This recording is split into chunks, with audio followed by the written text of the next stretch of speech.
জুবিন গাৰ্গে তেওঁৰ শৰীৰতে মহাদেৱৰ টেটু বনোৱা আছে। তেওঁ এজন শিৱ ভক্ত আছিল।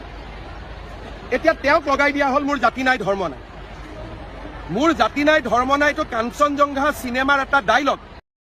এই মানুহজনে আচলতে জুবিনদাৰ বিষয়ে একোৱেই নাজানে।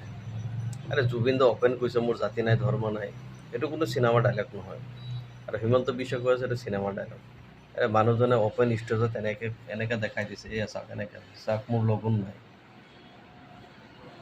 কিন্তু হিমন্ত বিশ্ব শৰ্মা কি কৈ আছে, এইবিলাক চিনেমাৰ ডাইলগ বুলি কৈয়ে নাস্তিক কৰে।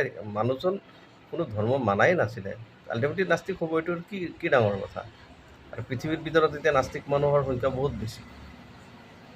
সিহঁতৰ মানৱ ধৰ্মলৈ হেৰি কৰে, বিশ্বাস কৰে, কোনো ধৰ্মক সিহঁতে বিশ্বাস নকৰে। জুবিনদাও তেনেকুৱাই আছিলে।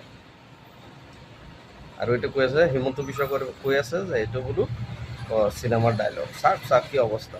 এই বোলে আকৌ জুবিন গাৰ্গৰ বোলে একদম প্ৰকৃত অনুৰাগী, এই জয়ন্ত মল্ল ইহঁত বোলে একদম প্ৰকৃত অনুৰাগী। মানুহক চাওক কি ভাল লগা নাই দেই।